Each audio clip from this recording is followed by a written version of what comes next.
What's up? What's up? What's up? How you doing, the cow man? The Zach Taylor bleach. Maybe not. Maybe not. Maybe Zach Taylor became a knockoff Slim Shady. Maybe that happened. I don't know. What's up, guys? How you guys doing tonight?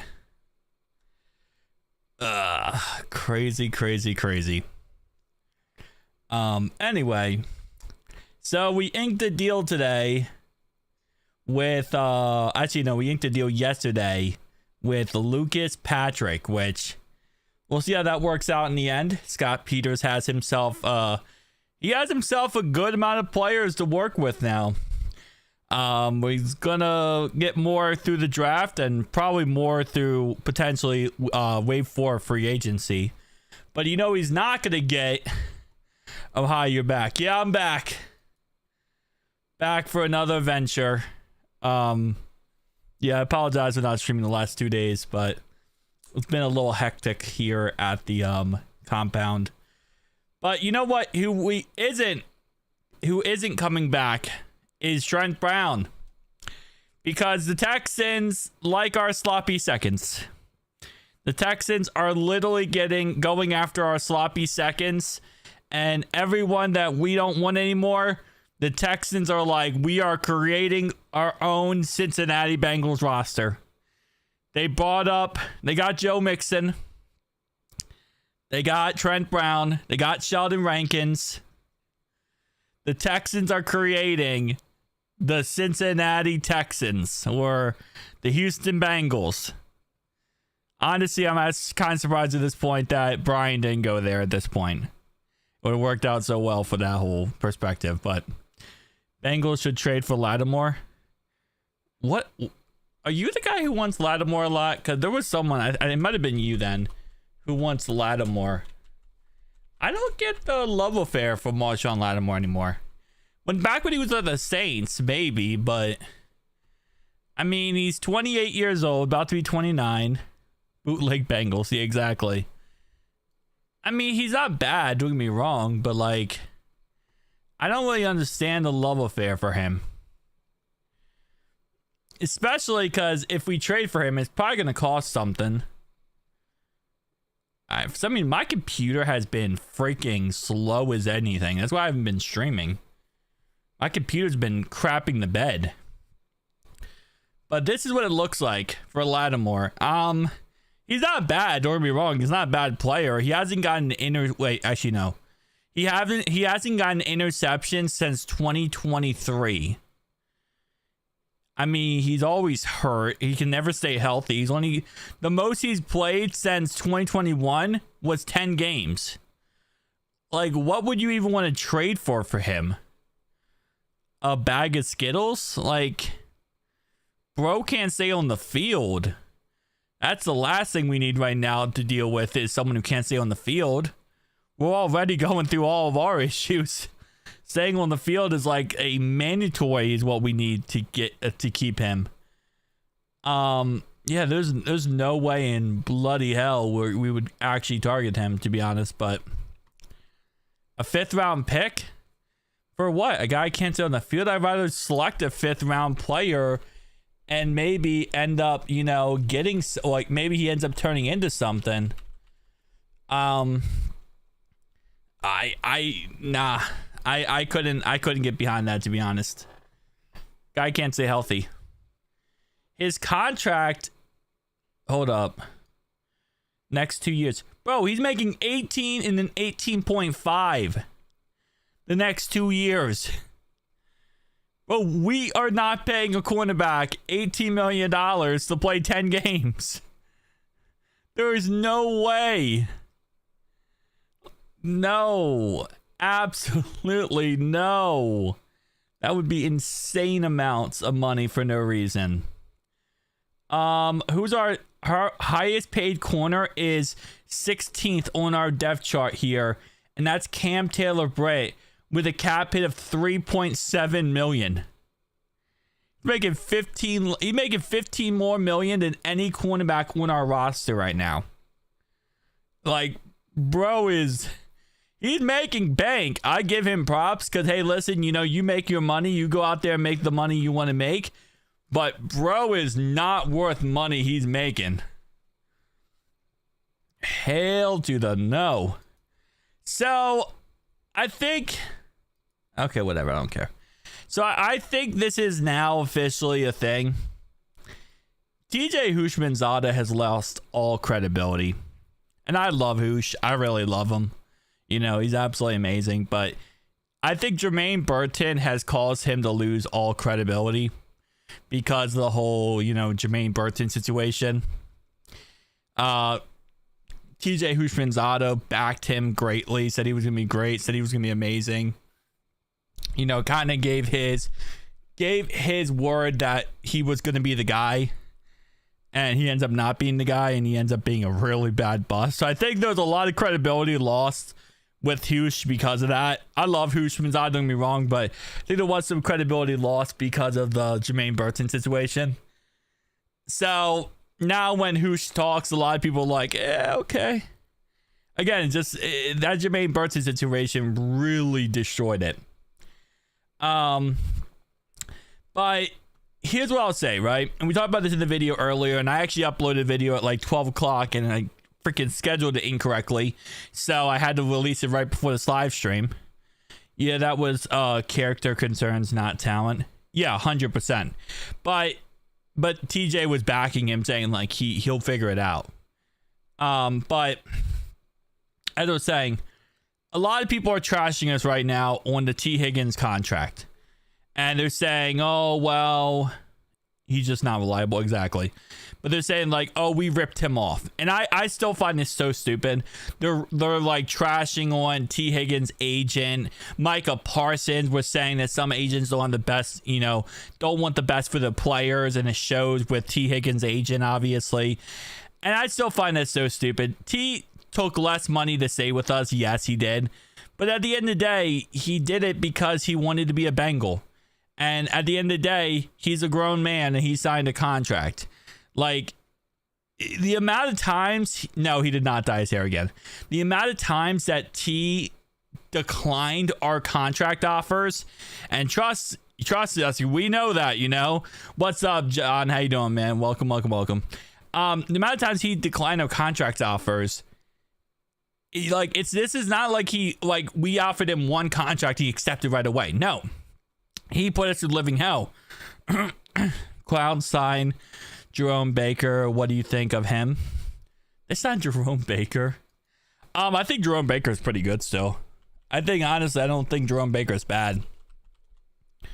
That's actually probably a good signing for them across the board. Yeah, no, I think he still has a lot left in his engine. I think he's pretty good. But it's just like, oh, he got ripped off. He's a grown man who signed a contract, who signed on the dotted line, read over the deal. His agent read over the deal. We went back and forth for 2 years, and the contract got signed. Done. I don't get this narrative where everyone is now an expert and telling us that we ripped him off. He took less money to stay with us. The problem is every single team out there wanted him. And the issue is now, because every single team out there wanted him, now they're upset that they didn't get him. So now they're starting this whole problem and narrative that we ripped him off because they wanted him and they didn't get him. So, yeah. Anyway, Jerome Baker took a 1-year deal. Since when is 20 to 30 million chump change? Yeah, exactly. But apparently that's ripping someone off. And yeah. So Jerome Baker signed a 1-year deal with the Brownies. He is now back with the Brownies. Well, not back with the Brownies. He returns home because he was actually born and raised in Cleveland. So, former Dolphins linebacker. I mean, I still think he's pretty good. I think this was actually probably a pretty good signing for the Brownies. So far, they've not done too many good signings. So, this is actually probably the biggest W they've done. He played for 2 teams last year, the Seahawks and then the Titans. He's not going to put up any record-setting numbers, but I think he's a good cog in that system they're building, which I don't know what that system is. I'll be honest with you. I think they're trying to throw crap at the wall and hoping it sticks. But this is a good piece of that puzzle that can actually be pretty good. So I will see. I mean, again, like I said, it's one of those situations where it's like, this is not a bad option, but I just don't know if the Brownies have a direction they're going into. They're kind of just going in a direction and hoping it works. Yeah, I was kind of hoping we would look at him too. He again, like I said, he's not a bad linebacker. He's pretty solid still. He has probably another couple years at least before he'll probably start dropping off. But yeah, no, he's not a bad option. It's just kind of interesting that the Browns took him, but it's kind of like the I don't say Devin Bush situation, because Devin Bush situation, that was more like the Brownies just said, fluff it, we're gonna not the that's like he was a bust, so they went ahead and just took him because that's what they do. All right, so 33 days left until the NFL draft. Ooh, baby. So we didn't talk about this because I wasn't live yesterday, but Jameis Winston is now a New York Giant. And the Pittsburgh Steelers are going on the Aaron Rodgers Express. And guess what? That express is not ending anytime soon.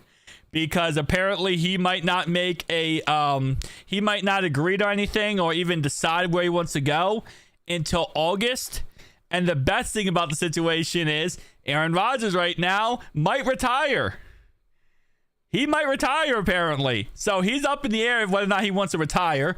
He's not going to give an answer anytime soon, probably till August for the Steelers. So the Steelers now are going to have to figure something out because they're not going to be able to just wait around and wait for him. They're going to have to get someone else on the roster other than Mason Rudolph to, actually have a competent team. So Aaron Rodgers is now destroying the Pittsburgh Steelers without even being a Pittsburgh Steeler. Isn't that so amazing? He's destroying a team without being on a team. It's like he did to the Packers. It's like he did to pretty much everywhere else he goes, the Jets. He is destroying them from the outside looking in. And in all of this, if they complain, say anything bad about him, right? If Mike Tomlin says this is ridiculous, whatever, he goes, I'll just retire. You don't like me? You want to talk crap about me? Guess what? I'll retire.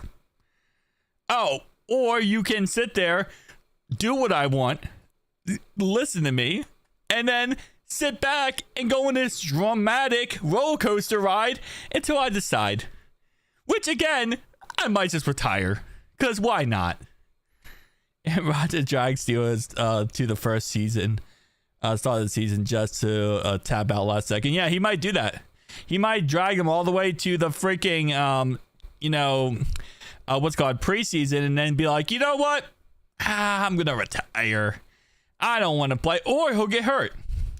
Or maybe he'll tear an ACL or something and then be out for the season. And then the Steelers have nobody. I love it. Because I'll say one thing here, okay? They are truly giving the Pittsburgh Steelers the beautiful runaround. And I love it. The Steelers are getting the full Rodgers experience. One thing I give Rodgers credit for is he's not going to be half-assed, okay? He's not going to give you a simple Rodgers. No. If you are on the Rodgers ride, you are going through hell and back. And he makes sure of it. He is a precision expert when it comes to making sure you go hell and back with this whole Aaron Rodgers ride. Titans are now rumored with Cam Ward. Listening trade, clowns get Abdul Carter. Was hoping Titans. I think the Browns get the quarterback no matter what. I think the Browns are either going to get Cam Ward or they're going to get Sanders. And I don't think there's any question about that. Or Travis Hunter, because the Browns also apparently want Travis Hunter. But I think that the Browns and the Titans, number one, I think they get Cam Ward. Number two, I think it's going to be Sanders. Number three, I think that's when the Giants pick. I think the Giants would go Abdul Carter or Travis Hunter, potentially. Tomlin is destroying the Steelers. I love it. This whole saga is destroying the Steelers. I love it. Trey's more important than Lattimore. Who the heck would want him? I'd rather Sauce Gardner that played for UC. Sauce Gardner would not be bad, but I don't think we'll get him. I'm just sitting back here enjoying the ride. Exactly. What's up, Cunningham? What's up? Yeah, and then now there's like reports, apparently people, Sanders is like, people like, oh, he's too cocky, he's too arrogant. Like, he's been cocky, arrogant forever. If you watch Sanders in college, you know, at Colorado, Sanders has always been cocky and arrogant, 100%. So people now are like, oh, he needs to drop in his draft because he's cocky and arrogant. He's been cocky and arrogant. This is nothing new, in all honesty. Okay, I was kind of hoping we actually got more information or more things happen, but kind of forgot we're now in this like kind of cesspool of like nothing burgers.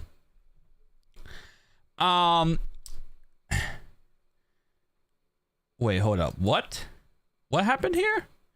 It's a deep scar when Ryan Tannehill opened up on loss against Joe Burrow Bengals in the playoffs. Oh, yeah. See, the thing is, when it comes to quarterbacks like Ryan Tannehill, I feel like he's like that bridge quarterback. What's up, Cornell?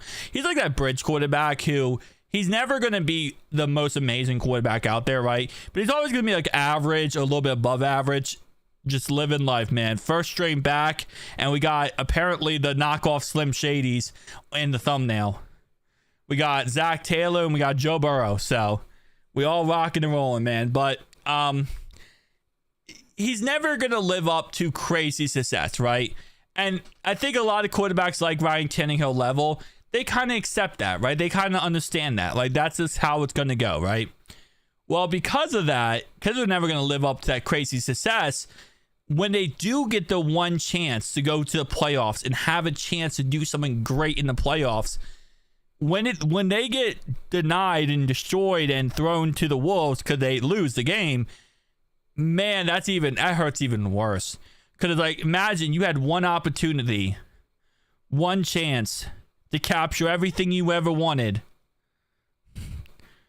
and you blew it. Mom spaghetti.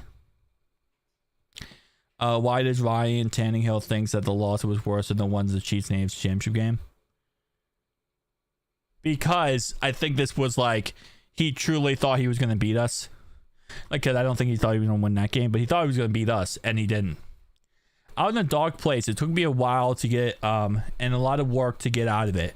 You know, it wasn't something that went away easily, and it's still a scar that I carry with me throughout the rest of my life. I've worked through it, but therapy, talking to people, time helped.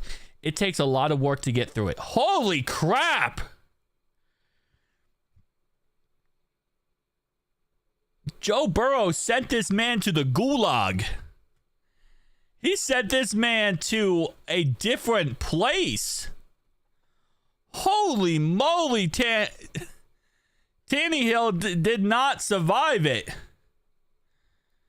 I didn't get a whole lot of sleep for weeks and weeks after the game. All right, bro, I understand people get upset when they lose games, but bro took this one like a villain arc. I'm surprised he didn't become a whole freaking villain after that. Probably went home, saw how smoking hot his wife was, and said, okay, you know what? Maybe it's all good. It's all good, man. It's all good. Yeah, he took this one. He took this one personally. Damn. I mean, it happens, you know, it happens. Oh, then we have this one. I love this website. So this website is the make-believe website, where it's like, it just, based on your opponent, it puts together a schedule, and then it kind of just puts together that schedule for you to look at. So, for example, this is a make-believe schedule. This is not the real schedule. By the way, if this ends up being the real schedule, the NFL is going to have to investigate this website, because they've had this up for like the last couple months, but just saying. But week 1, they have us playing Miami. We looked at the schedule way back in the day, so I'll just talk about it again. What did I miss? Why are we back? Because I haven't live streamed in 2 days. Cincinnati Bearcats. I haven't live streamed in 2 days, so that's why. So I was just like, you know what should I make it? And I was like, you know, Eminem has that song, you know, Slim Shady's back. So I was like, yeah, okay, let's do that. So Miami week 1. At Miami. So this would not make sense, because this is not possible, by the way, because we played Miami in Spain. Welcome. Thank you. I appreciate you. We play Miami in Spain. And we play them on November 16th. So this is not possible to start the season off against Miami. Now, if somehow, some way, our opening game of the season was in Spain, that would be insane. It would be like we are joining the Hall of Fame. And I'd say, whoa, I feel the same. Dreamy out here being crazy. Okay, I'm sorry. Stop. Anyway, yeah, playing Miami and playing in Spain. Can you imagine, like, we come off like, you know what, Bengals, we're going to stop you guys from having a slow start to the season. The way we're going to stop it is we're going to have you play in Spain week 1. You're not even going to start the season in America. And maybe then, only then, will you see the power of the dark side. Oh gosh, it's Big Pimp. Pimptron. Man. But again, this schedule is not possible. Just saying. This is not a possible schedule. Because we would have to play in Spain on November 16th, and that's not going to happen. Dreamy, you always catch strays. That's just how this works. I thought you were going to start rapping yourself, and now, you know, I'm left in the dark. What's up, Dylan? I've never been to Spain. I've been to Oklahoma. Bengals type of team to be late to the Madrid game.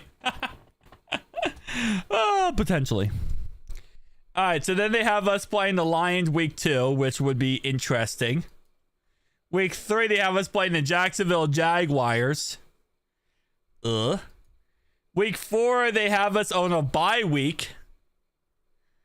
Have y'all watched March Madness? I don't watch March Madness. I don't watch any basketball, really. Then they have us playing the Patriots. Then they have us playing the Vikings. Then they have us playing the Broncos. Man, a week 4 bye would be crazy. We never have that early of a bye week because that's a long, long time before the end of the season to go on a bye week that early. Bills. It's like you working an 8-hour shift and taking your lunch after like an hour and a half of the shift. Like that's some crazy stuff. We got the Brownies. We got the Steelers. Okay. We got the Packers. Ravens.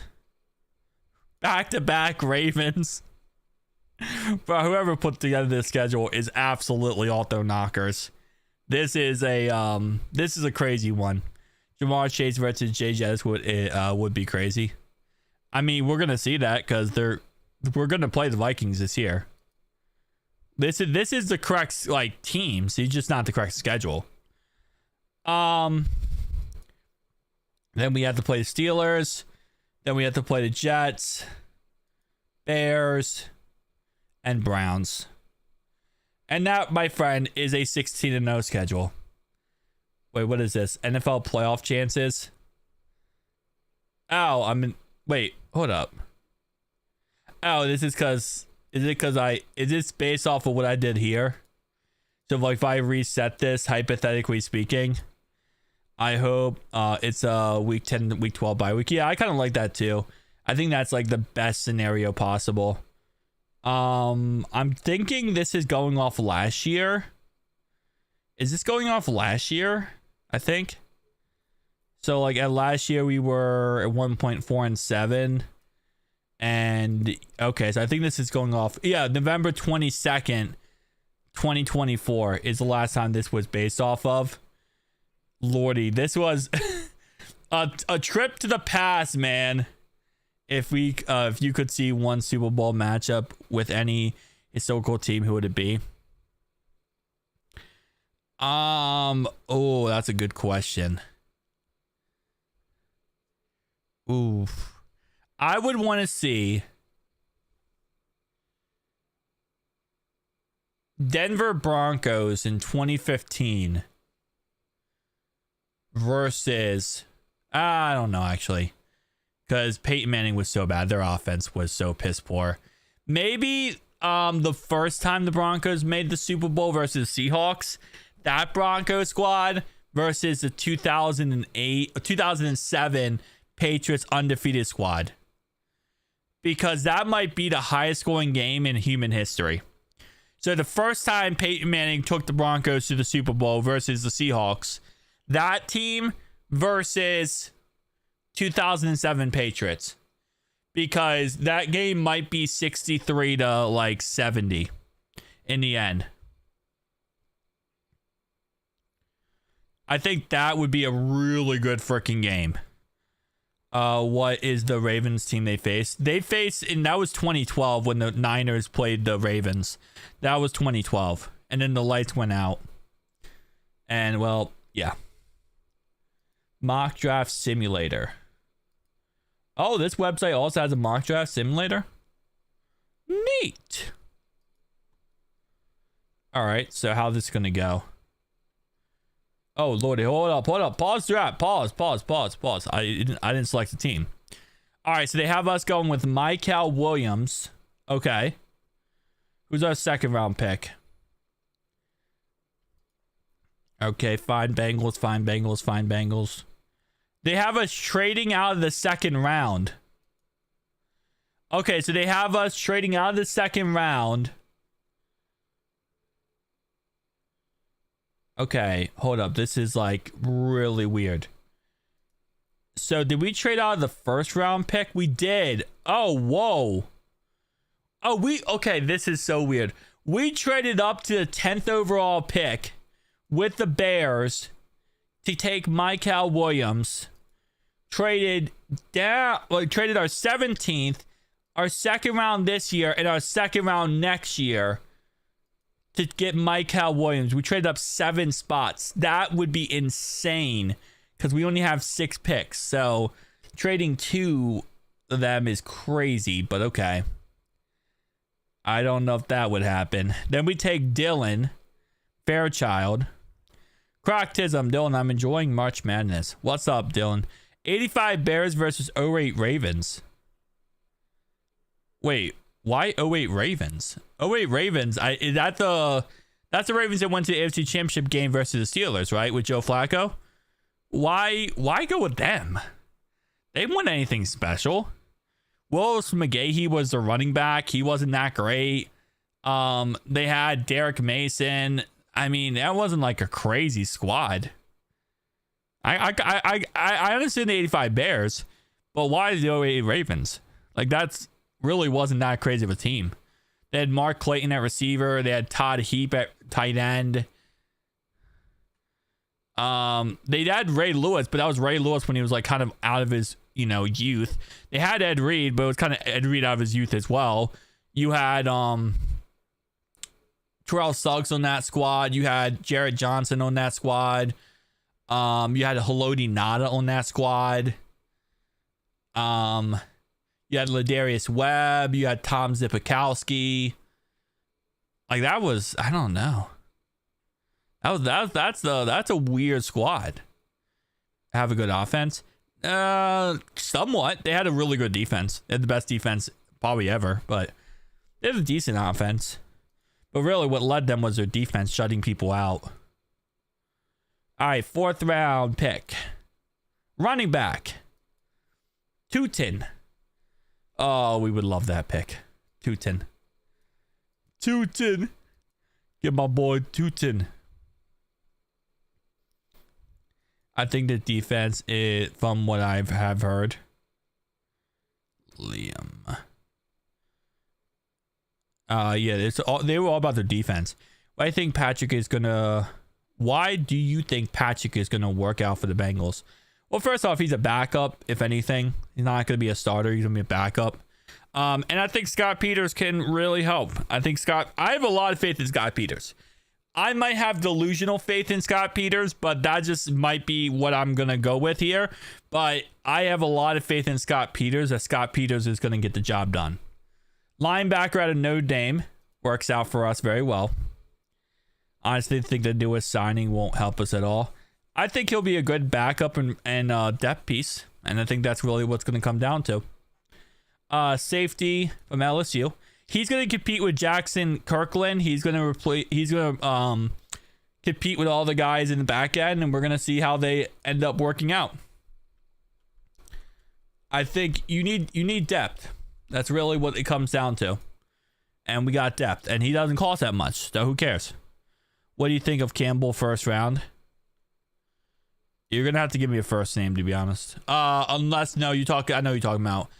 I wouldn't mind going linebacker, edge rusher, so it depends on their big board and how everything falls. Do you think the Bengals are going to sign any more free agents? I don't think they're going to sign anyone to Q4 of free agency, which is after June 1st. I know they did just sign Patrick, but I think that was kind of a depth signing, if anything, so I'm not thinking that was like really a true signing. So I'm going to go with no. By the way, guys, we got an update on Brandon Sheriff, in case you're wondering. You know, like we want Brandon Sheriff? Well, apparently, he's like thinking about retiring. Isn't that fun? Brandon Sheriff is thinking about retiring, so we might not get him anyway. Which I guess, you know, you could even make the argument there, like if he's going to retire, why even go after him? What's the point? I mean, really no point to go after someone who's already thinking about retiring, but yeah, he's thinking about retiring. So that's another reason why he's been in free agency for so freaking long, is because he's just considering retirement. So maybe he comes back, maybe he plays, I don't know, but it's another reason why he's been in free agency for so long, because he's thinking about just retiring. I mean, apparently he's gotten options, but he doesn't really want the options he's gotten. So, yeah. Dalton Risner, by the way, isn't he like 33? Yeah, he is like 33. Dalton Risner, apparently we have looked at him many times, but we have passed on him like every single time. So I don't think we're going to get Dalton Risner. He's another guy that he just really has not apparently. He's been on our radar, but we just been kind of glancing over him and not looking at him. So we don't know about Dalton Risner, but yeah. So that's fun. You know, that's fun. We're like sitting here like, get Brandon Sheriff, that's our guy. And then he's like, hey man, I might retire. So that's unfortunate. I think the Bengals will wait till draft post mine to get someone cheaper. Yeah, I think that's what they're gonna do. They love to do those post June 1st cuts. Once those first June 1st cuts happen and all those guys that hit the waiver wire, that's when they love to make their moves. But at this point, we might not be able to make moves because the Texans are playing the Bengals game. Back even preseason at this point. I felt you on that one. Yeah, we definitely do. But here is our backup offensive line. We got Devin Cochran. What's Mike Hilton's situation? He's still in limbo. Last I heard about Mike Hilton was there was a chance he would go to the Titans, but I don't think the Titans want him. So that's the problem with that situation, is I don't think the Titans are interested in him. But yes, that's really there. Yeah, no, there's nobody want Mike Hilton. The Cowboys are now being listed as a Mike Hilton potential guy, a target. Yeah, no, there's literally nobody wants Mike Hilton. Holy crap. Bro, Mike Hilton is okay. Typo error post first, June 1st, yeah. Is Trey going to... No, he is not going to sit out for the season. He's not going to sit out for a single game. Trey Hendrickson has already made it clear he puts football and business completely separate. He said it's not right to his teammates if he sits out. He's not going to sit out. Yeah, nobody wants Mike Hilton at all. He might come back. We might bring him back for a pretty much league minimum. Because the only one who would want him would be Brian, and apparently Brian doesn't want him. He had a situation figured out with the Buccaneers where he was going to go to the Bucks, and then that fell through. I don't know if he failed a physical or something, but that fell through. So, yeah. And then there's rumors like, oh, yeah, he might go to the Steelers. But apparently the Steelers aren't interested in him. And the Titans aren't interested. Yeah, he's 31 years old. He can't really cover well. All he's really good at is like just stopping the run and tackling. That's the biggest problem with Mike Hilton. Is really his biggest thing is just shutting down the run, and that's it. His heart won't be in it if it's considered retiring. Yeah, 100%. I agree with that. I'm like Mike. I want to bring him back. I would love to bring him back, but it would have to be the correct price tag. And you also got to keep in mind, now Dax Hill is our slot corner. And that's literally Mike Hilton's job. So Mike Hilton would have to take less snaps.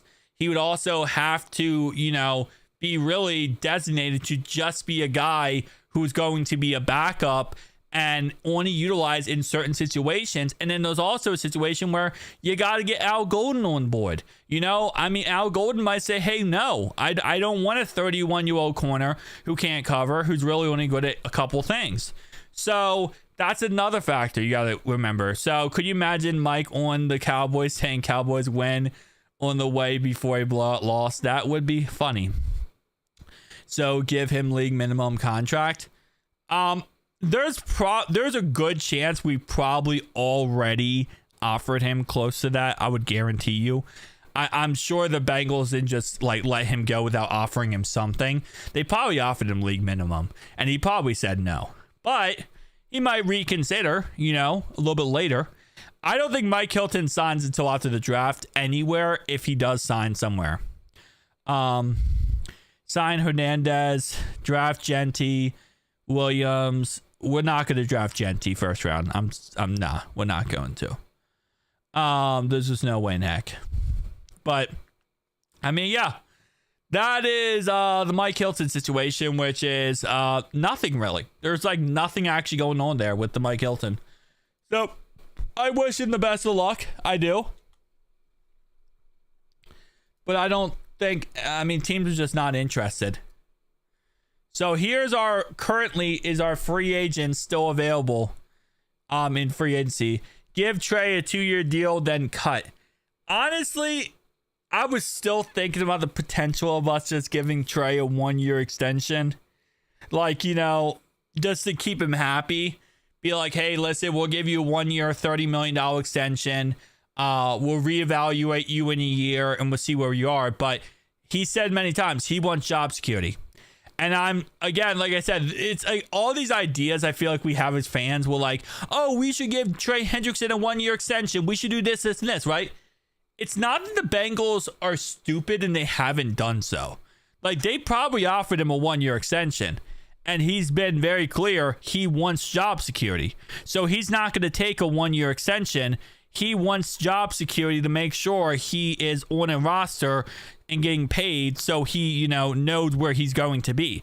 He's been very clear about that. So it's like all these ideas of like giving him a 1-year extension. It's not that he's like chasing the money as in he wants money right now. What he's doing is he wants to know where he's going to be for the next 5 or 6 years because his wife, I believe, is sick. He also has a kid he's raising. So he wants to know where he's going to be. Mostly with Trey Hendrickson, not the amount. Yeah, exactly. Like he wants a fair amount of money, right? He wants to be obviously paid correctly, right? But he doesn't want to be in a situation where he doesn't know where he's going to be and he's going to hit free agency. He's already said many times he wants to stay in Cincinnati. But if he does have to leave, he doesn't want to have to fly across the country 1 year and then come across the country again another year, right? He doesn't want to go back and forth across the country. He's like crazy. So that's another factor he doesn't want to go with, right? And also, Cade York, I don't think we're going to re-sign Cade York, but we're definitely going to bring in another kicker.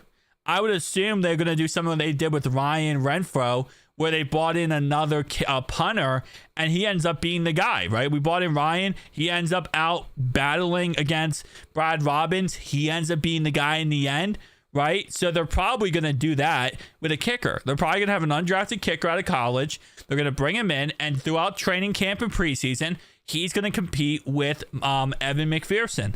The problem with this whole situation with Evan McPherson is he already has a contract. Like, we just gave him a new deal.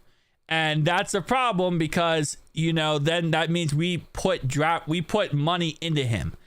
And when you put money into him, it's harder to want to walk away from someone who you put money into rather than someone who's undrafted, you're like, we didn't really put time and effort into him. We didn't try to develop him. We're not as amped to do so. Now, good thing is his contract, in all honesty, he's a kicker. He's not getting paid that much money. But he's going to have to compete. Dylan, he's going to have to compete with somebody. And if he's good enough and he had one bad year, then there should be no issue why he shouldn't be able to compete, right? He should beat out whoever they bring in, right? Like, this is what every kicker does this. The Ravens used to bring in kickers all over the country to compete with Justin Tucker back when Justin Tucker was a good kicker. And they used to compete with them. And guess what would happen? Sometimes they would look really good and they would go find another job somewhere else. Now our situation is different. So Evan McPherson, you're going to get, and by the way, his name's not Money Mac. He has lost Money Mac's official title. He went bankrupt and he's no longer Money Mac. He is now Evan McPherson. I will not accept that Money Mac name title anymore for Evan McPherson because no. Not happening. Anyway, but he's going to compete. He's going to compete with another kicker. If he had one bad year and it was anonymous, then he's going to get another chance to compete against somebody else. And if he's good enough, he will get his job. He'll keep his job. If he's not good enough, he'll lose his job. It's cutthroat in the NFL. You can't sit here and go back and forth, say, well, he should keep his job because of this. He should keep his job because of that. No, it's not going to happen. We are winning. We need winners, okay? We need to win. At the end of the day, if we would have kept Brad Robbins and said, we drafted Brad Robbins, we're going to keep him, we would right now be in a lot worse of a place because we would never have gotten Ryan Renfro. Brad Robbins, obviously awful, but still, I'm not saying Evan McPherson is awful, but what I'm saying is, if someone else is better, the NFL is way too quick. It's way too quick of a business. It's way too quick of a sport to sit here and accept mediocrity.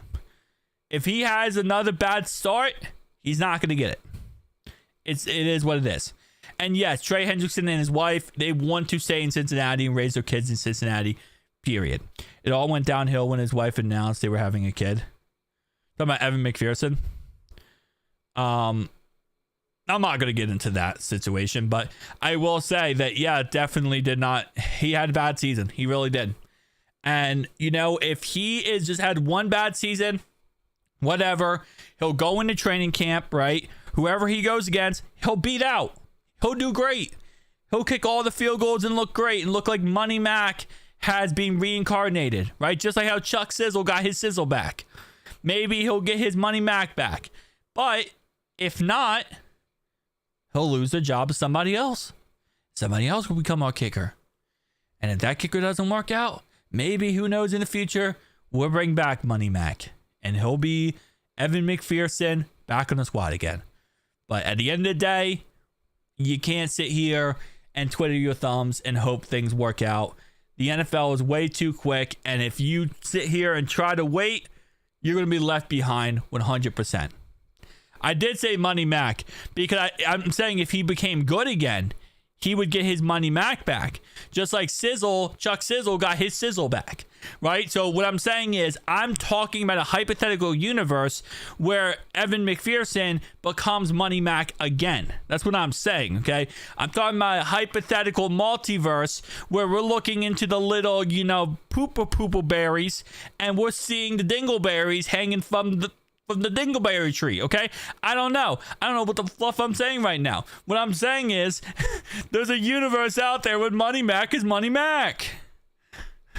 Anyway, that's a lot of change. That's Surratt's preparing for new baby. Hopefully he'd adjust so we can get back to normal. And maybe he will, Again, he's also coming off an injury. He had a season-ending injury, which a lot of people would say maybe he didn't. And maybe they said he had an injury because they wanted to bench him and they wanted to do it in a glorified way so that they didn't make him look bad by benching him. Who knows, Nah, he needs to do a lot more than just hit a... Oh, actually, you know what? Low-key play? Low-key, actually, it depends. If that 50... I didn't see the clincher. Okay, I didn't see the ending of that, okay? Now, if he hits a 50-yard field goal to win it against the Ravens or the Squealers, man, I might have to put some money in escrow, baby. I'm about to put some of that money in escrow. I just give some grace to our players, but sometimes it feels like they don't want it enough. Yeah, cost us more games than the defense. He cost us 3 games. Evan McPherson cost us 3 games. I believe it's going to be addressed. Darren Simmons. I mean, we got the same snapper back. Cal is back, so it's not like we got a new snapper. Holder, Jolly, not possible. I'm just saying. We got our swagger back!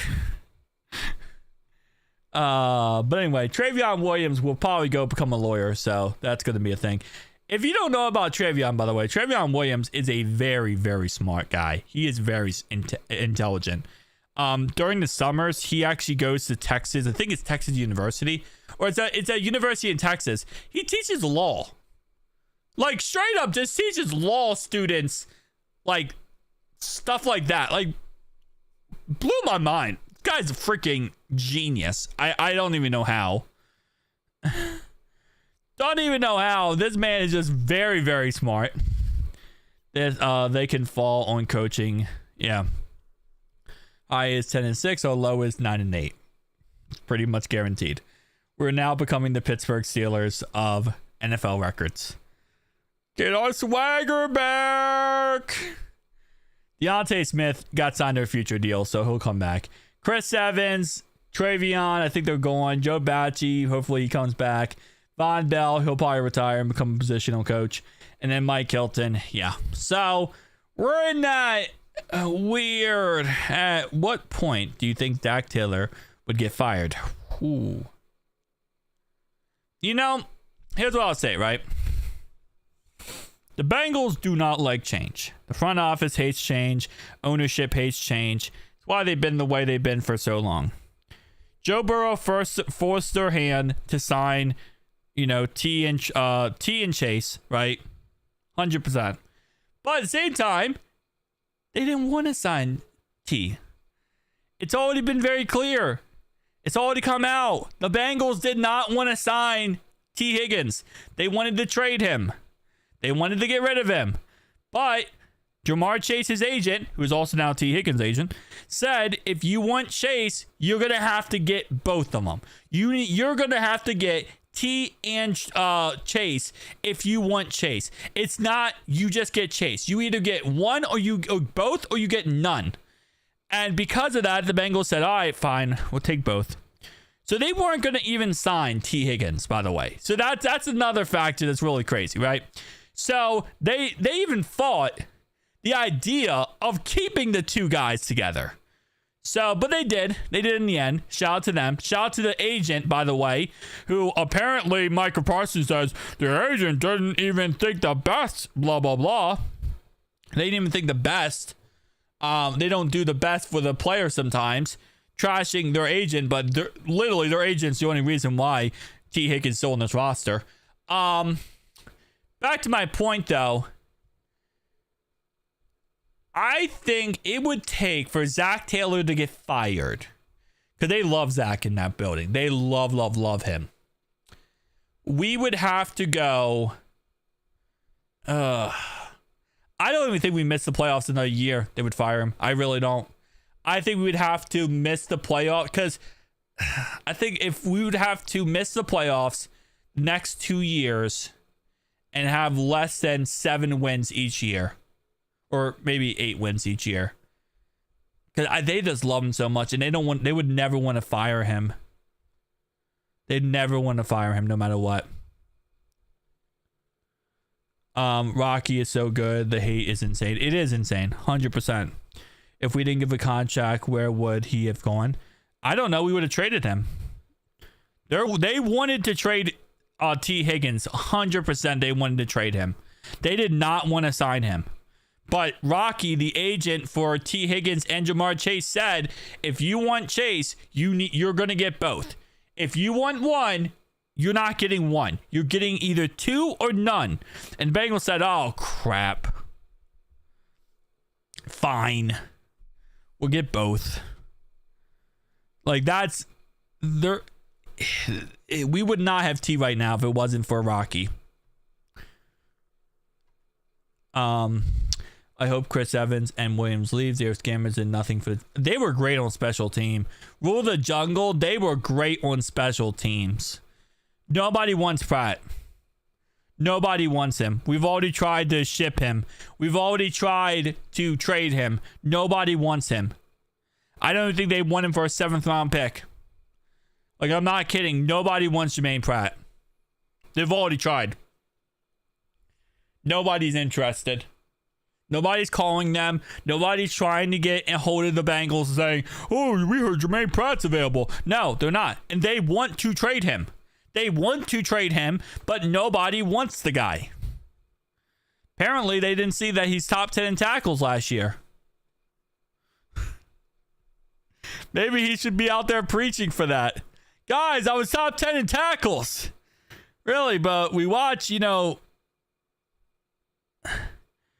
literally watched you guys. We watched you play football, and you kept getting burnt and cooked every single play, and you couldn't cover anybody, and then you would miss a tackle and then get the tackle. So you were top 10 in tackles for missing tackles and then getting tackles and then going on Twitter and yelling at people and saying how amazing you were because you were top 10 in tackles.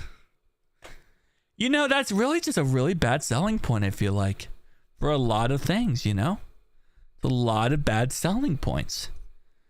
Pratt sounds like he's backpedaling on X, acts like he wants to stay. I thought he would go to Indy with Lou. Lou doesn't want him. I don't think Lou wants him. I don't think Lou Anarumo wants Jermaine Pratt. I think he's very happy with who he has, and he's not interested in Jermaine Pratt. And I think that's really the biggest issue here. If your old defensive coordinator doesn't want you, I don't know who else is going to go want you. They would have got him. They would 100% have got him. I guarantee you, we trade Joe Mixon for a 7th. We would trade Jermaine Pratt for a 7th. And a 7th is nothing when it comes to the grand scheme of things. The fact is, nobody wants Jermaine Pratt, even for a 7th round pick. And it's not even like he's costing that much. He's an $8 million contract, which is crazy. I mean, like, Jermaine Pratt's contract isn't even that ridiculous. Nobody wants him. I mean, look at this. Like, he is on the final year of his contract. That's another factor, is you do have to give him a new contract.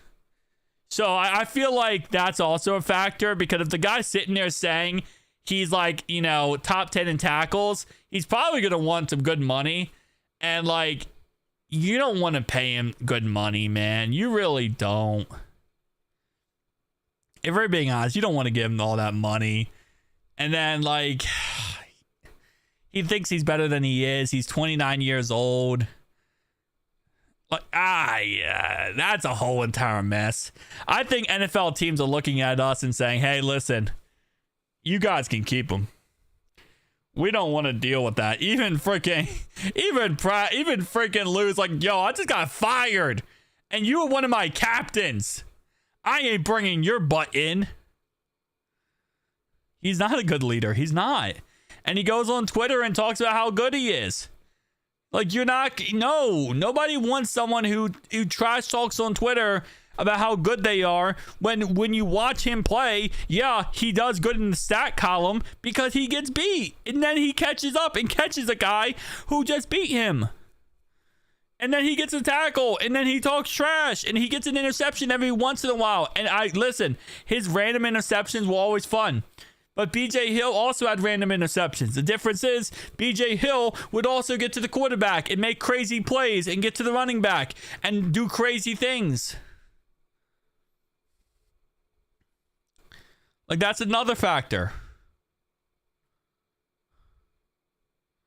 It was really good years before. I thought you said that Pratt wasn't a good leader. Lou, I don't know. I'm not gonna talk on that because I love Lou. I really do. I love Lou Anarumo, and I'm never gonna talk bad about him. So I'm not gonna get involved in that. I honestly love Lou. So I think Lou's a great defense coordinator. I think Lou is a great coach. So, and I've had that perspective since we fired him, and I'm not going to change that perspective now. Lou Anarumo, in my opinion, is a great defensive coordinator, and I think he's a great coach. So, I understand. We fired him, and that was what's best for the Bengals. And I love Al. I do. But I will never speak negative or bad on Lou Anarumo. So, and I'll die on that hill. I'm not speaking bad about him. Perna thinks it was bad move to fire Lou. I think it needed to happen. Because I think we needed to move in a different direction, and we needed to change how our defense worked. And I think for the team we have, I think Lou is better with the Indianapolis Colts. But I refuse to say Lou was a bad defensive coordinator or a bad coach in general. I've said this since the beginning. I'll say it again. He is. I love Lou, and I think Lou's great. We could bring in Isaiah Simmons. He's like a hybrid linebacker safety. Or we could just put Jordan Battle at middle linebacker and have him be like a hybrid guy, because that's what he's good for. What he's good at. He's good as a hybrid guy. Like, he's literally the perfect Isaiah Simmons. Him and Buchanan, if you guys remember Buchanan from back in the day with the Cardinals, he went from safety to linebacker as well, and he was so good when he hit linebacker. He was good at safety, but he was so good when he became linebacker, and I want them so badly to do that with freaking with Jordan Battle. It would be such a good idea, but we'll have to wait and see, because then we just get another safety back there who's actually really good and can cover well, and we now got ourselves a really good situation. And also, we don't have to worry about Jermaine Pratt no more, because we have a linebacker in Jordan Battle. It works, but Jordan Battle is also going to have to bulk up a little bit, though. He's going to have to bulk up a tad bit, and as long as he bulks up, we'll be fine. He's friends with Higgins, too. You talking about Lou? What is the measurables for Jordan Battle, actually? Let me check that. I want to check his measurables. Jordan Battle, 6'1", 209. For a linebacker, it's not bad. I like for like 6'2", 6'3", but you can make it work for a linebacker with that. I would want him to bulk up to 240. Oh, Simmons? Yeah, that makes sense. But I would want Jordan Battle to really bulk up to like 240, 250. Put a lot more muscle on him. Again, you can't change height, obviously, but you can change size. He's never going to be like he's never going to be like 260 all muscle, but he could probably get to like 240, 245 and get a lot more muscle in him. But there's only so much he's going to be able to bulk up. But I think he could be a pretty decent middle linebacker. In all honesty. With Downhill and Louisville at the Derby last year. Oh, nice. Yeah. Well, bring him to town. Why not? At this point. I don't see any reason not to. But yeah. I mean, again, across the board, I would love to see him move to middle linebacker, but nobody wants Jordan Battle. Let's go to the trade calculator. Let's see what people are or what not people, but let's see what overthecap.com believes Jordan Battle is worth. I'm not Jordan Battle. I meant to say, what's his name? Jermaine Pratt. Jermaine Pratt. We trade him for a 6th, 5th, 7th, 1st. So what would be a... Wait, hold up. Okay, so I just realized that this actually goes based on points. And I remember now, players don't count for points. So this trade calculator is actually broken. Never mind. Because I just realized, because how this trade calculator works is the team that wins is the team that has the most points, right? So, for example, we trade him for a 7th, right? 238 points. 1663 is a crap ton of points, so the Bengals win. But, like, for example, we trade a 2nd for a 3rd. Colts win because we'll give it up more points for them. So that's why I hate this trade calculator, actually, because it doesn't make any sense. I wish it was like, it valued the player for a certain point perspective, but it doesn't. And that's why it doesn't work. But, all right, guys, I'm going to end the live stream there. I just wanted the live stream for an hour tonight. I will be live tomorrow night at 7 p.m.